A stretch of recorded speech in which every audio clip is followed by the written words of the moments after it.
Pourquoi les gens achèteraient-ils une BMW série 2 Grand Coupé au lieu d'une berline BMW série 3?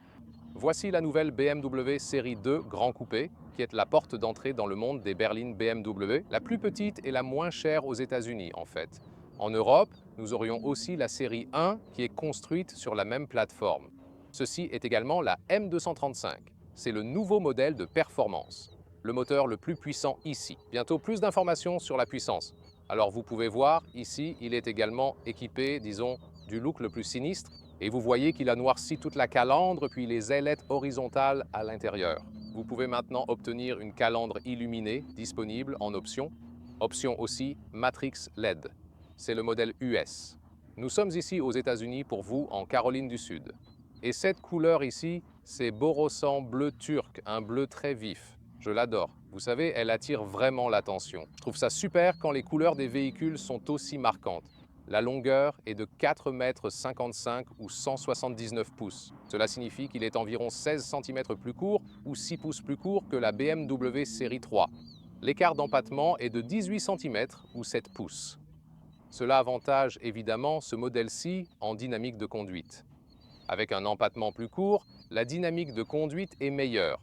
On voit aussi à l'avant que le capot est plus court, car il abrite des moteurs 3 et 4 cylindres.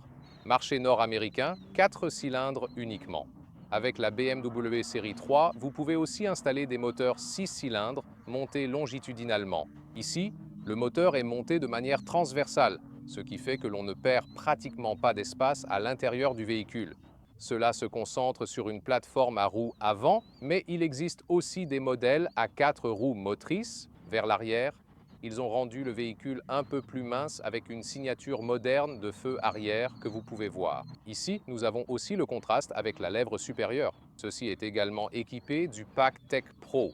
Il comprend donc des mesures de renforcement supplémentaires sous le véhicule, par exemple. C'est vraiment la version la plus sportive que vous pouvez configurer. En bas, vous trouverez divers accents noirs et de vrais tuyaux d'échappement visibles.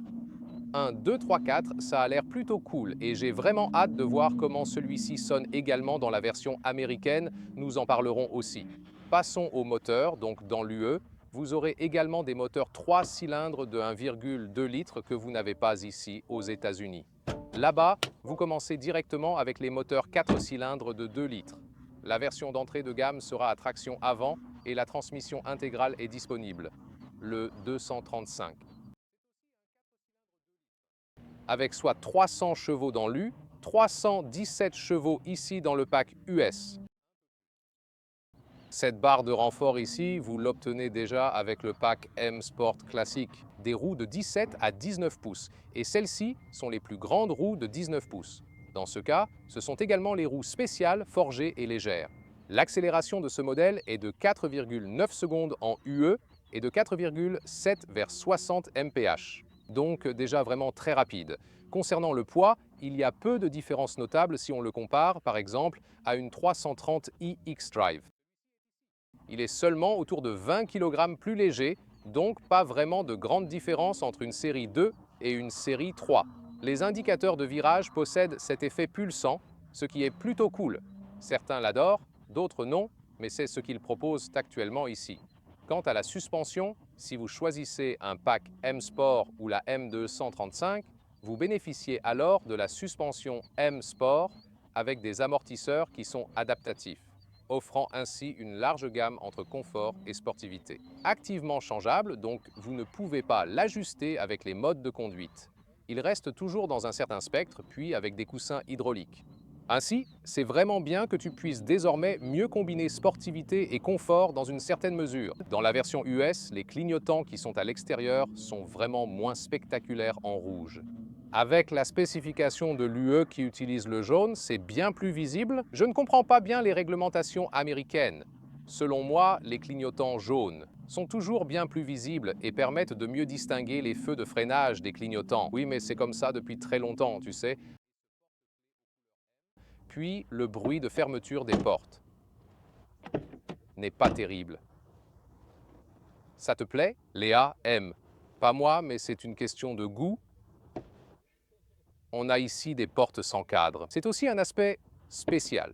C'est un coupé, Et généralement, les portes qui n'ont pas de cadre ne sonnent pas très bien. Léa aime ça. Et toi, qu'en penses-tu?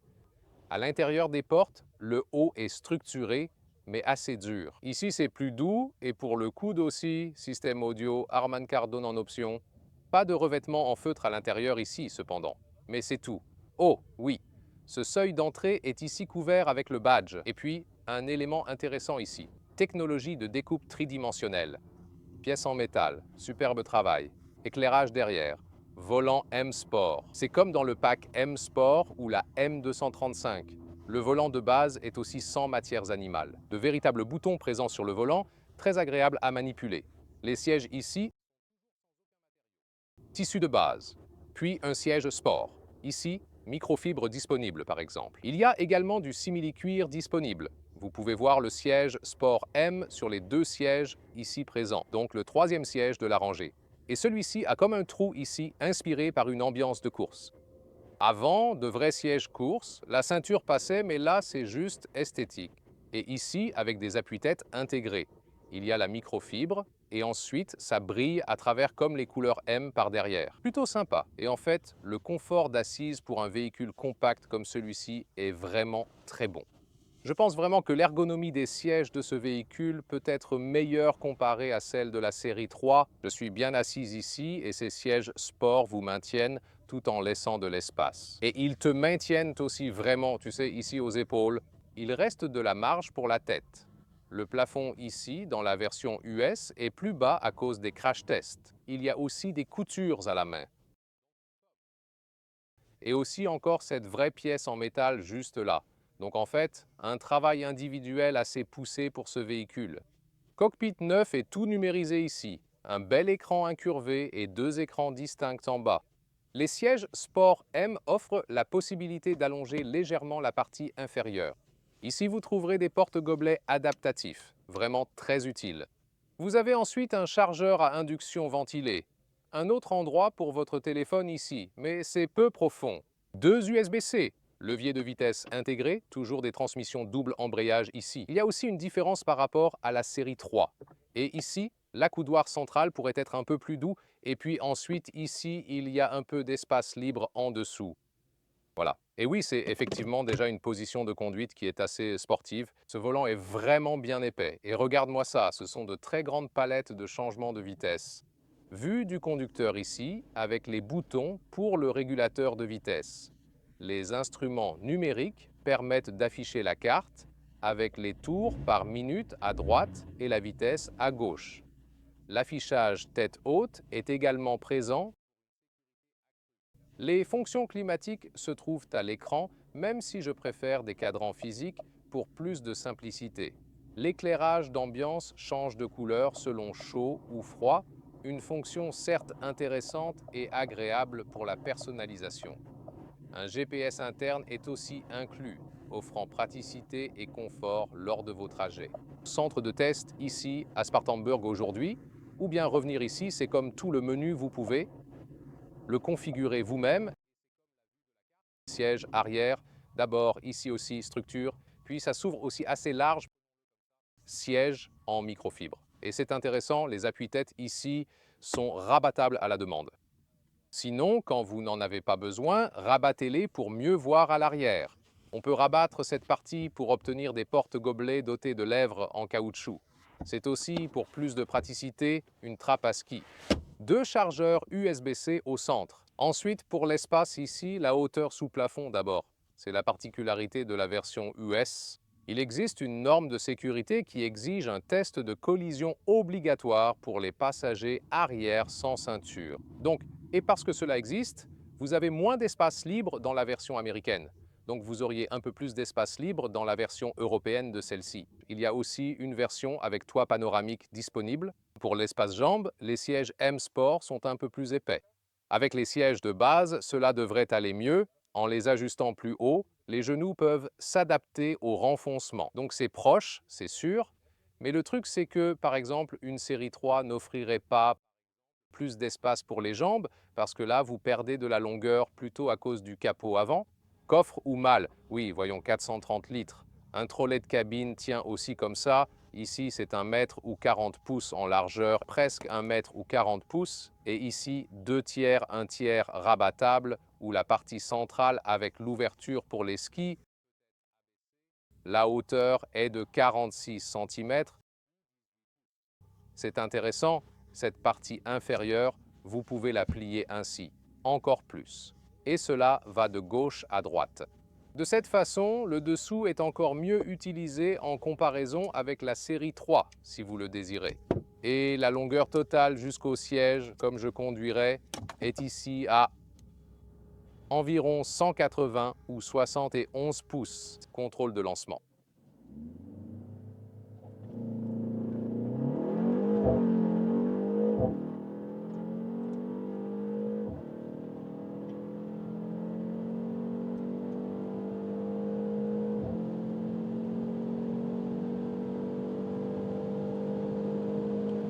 Waouh! Donc c'était 200 km/h, 125 miles à l'heure à partir de 0. Et là, nous sommes sur une piste d'essai, un peu comme un circuit. Nous sommes actuellement en mode sport et en même temps, c'est également réglé sur Sport Plus. Oui, c'est vraiment une belle et douce accélération, voilà. Et encore une fois, 200 km à l'heure, 125 miles à l'heure. Ouais, le bruit du vent n'est pas si fort un peu ici, des rétroviseurs latéraux. Et c'est ça avec le pack M Sport, ou si vous avez la M235.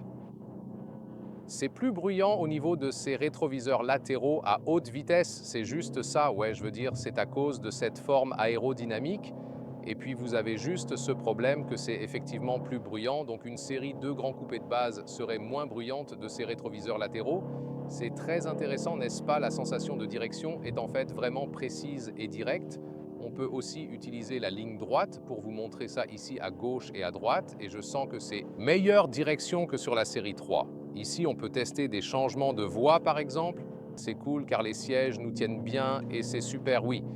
Vous n'avez pas beaucoup de sous-virage grâce à ce différentiel placé à l'avant. Ce n'est donc pas une mauvaise chose. Et vous gardez toujours le contrôle de la direction aussi, donc ce n'est pas un problème.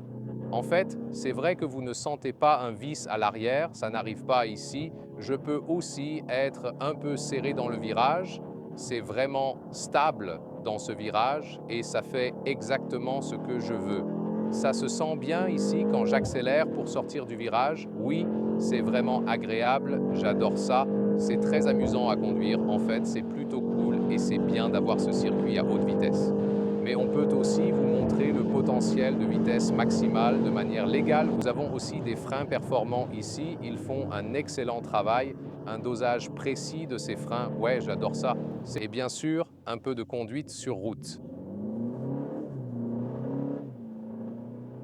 Bonne accélération sur l'autoroute, ou juste une route normale ici. Pas besoin de le mettre en sport. Vous pouvez aussi utiliser les palettes de changement de vitesse ici, rétrograder vous-même, ici est également large, facile à changer et ainsi de suite. Ou vous pouvez utiliser ici la partie inférieure pour le mode de changement de vitesse S.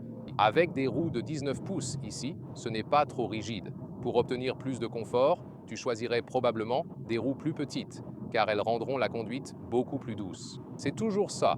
On peut plus varier dans les choix de roues. Je sens ici quand je passe sur des joints difficiles, par exemple. Là, on le ressent. C'est aussi une différence par rapport à la série 3 avec la suspension adaptative. Cela apporte un peu plus de calme et de confort. Celui-ci, on pourrait dire que c'est la BMW au caractère plus jeune et dynamique. Elle a plus de sportivité, c'est plus rigide au niveau de la suspension, ça ne s'équilibre pas autant. Dans la série 3, c'est aussi activement adaptatif. Il change selon le mode de conduite. En même temps, les sièges sont aussi assez confortables ici. Bien sûr, les sièges M Sport vous maintiennent plus serrés sur la piste. C'est génial. Dans la conduite quotidienne normale, je dirais, peut-être que les sièges sport normaux ou même le siège de base vous donnent un peu plus de liberté de mouvement. Ici, l'icône de conduite assistée est principalement utilisée pour l'autoroute et tout ça, mais elle fonctionne déjà ici. Comme ça, donc, elle maintient même la voiture dans sa voie ici si vous n'êtes pas sur l'autoroute. Et donc, tous les systèmes d'assistance sont également assez sophistiqués, bien sûr, toujours niveau 2. Mais regardez ça, je ne dirige pas la voiture pour le moment, juste à des fins de test. Oui, parfaitement réalisé. À cet égard aussi, le prix sur le marché américain entre 39 et 49 000 euros dollars, quelques milliers de dollars américains de plus, avec quelques extras et ainsi de suite. Une audience plus jeune a tendance à apprécier ce style de conception de coupé, tandis que la série 3 montre davantage ce style de berline classique. Après tout, c'est une question de préférence. Mais je pense qu'on n'a jamais eu cette approche du véhicule. Je me demandais toujours pourquoi il faisait encore ça. Mais maintenant, en ayant creusé ce sujet, je comprends très bien. Voici donc tous les arguments pour lesquels vous pourriez également envisager. Qu'en pensez-vous? Découvre aussi la série 1 Hatch en Europe ou regarde notre essai de la série 3 détaillée.